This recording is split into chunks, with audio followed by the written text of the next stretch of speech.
Assalamualaikum warahmatullahi wabarakatuh. Jumpa kembali dengan channel YouTube Dr. Bambang UMY. Semoga semuanya sehat, dan kalau ada yang sakit mudah-mudahan segera sembuh.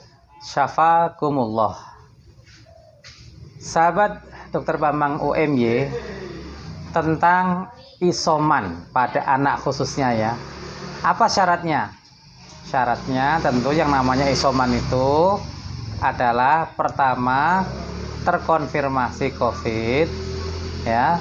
Yang kedua, gejalanya ringan atau sedang. Kalau berat tentu harus dirawat di rumah sakit ya.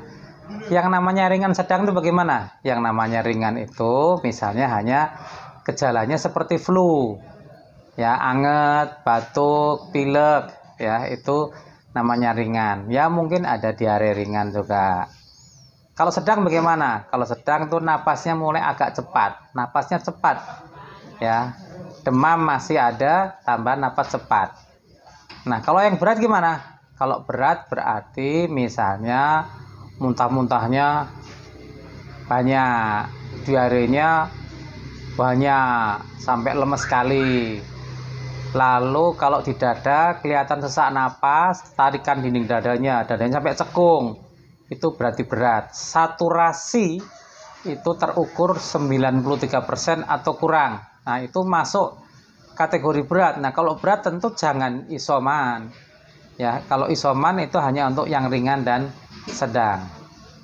Lalu bagaimana hal-hal terkait dengan isoman itu pada anak? Yang pertama, berlaku ketentuan isoman pada umumnya ya, tetap menjaga prokes ya, tetap pakai masker kalau berhubungan dengan keluarga yang lain yang tidak positif ya.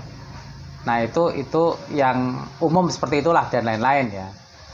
Nah, khusus untuk anak, saya ingin menekankan isoman pada anak itu harus didampingi oleh orang tua, tidak boleh dipisah lalu sendiri di rumah sendirian, nggak boleh.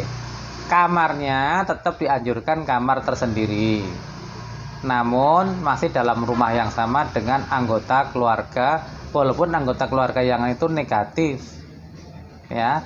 Nah, anak itu tetap pakai masker ketika keluar dari kamarnya, namun kalau di dalam kamar itu dia boleh aja membuka masker, apalagi pas tidur ya.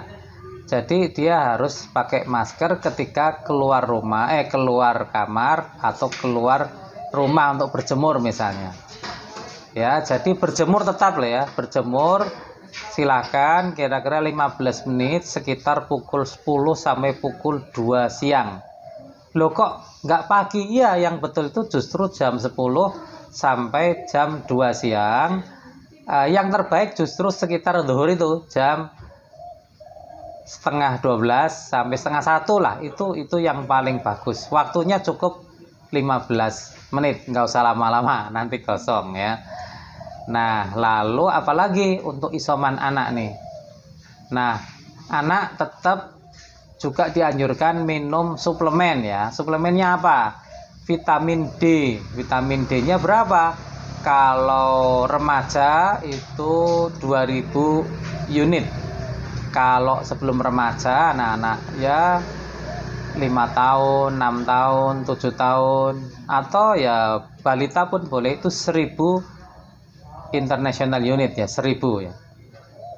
Kok besar ya? Iya, sebenarnya rekomendasi untuk suplementasi vitamin D pada anak itu dalam keadaan tidak isoman, artinya tidak sakit, tidak terinfeksi COVID, itu 600 unit kok. Nah, khusus untuk yang isoman atau terinfeksi dan ringan itu bisa diberikan 1000 pada anak-anak yang relatif kecil dan 2000 IU pada anak-anak yang sudah masuk usia remaja. Vitamin C berapa? Vitamin C kasihlah 200 mg ya, 200 mg. Kalau yang kecil ya sehari sekali cukup. Lalu kalau yang remaja 2 atau 3 kali 200 mg itu cukup. Ya, nggak usah banyak-banyak. Ya, nggak usah tinggi-tinggi miligramnya. tambahkan apa? Tambahkan buah-buahan untuk memperkaya vitamin C-nya. Ya, itu sudah vitamin C, vitamin D. Lebih bagus lagi tambahkan vitamin D, vitamin E ya, vitamin E. Jadi supaya lebih bagus lagi. Lalu bagaimana penggunaan antivirus? Kalau ringan sedang nggak perlu antivirus. Antibiotik juga tidak perlu.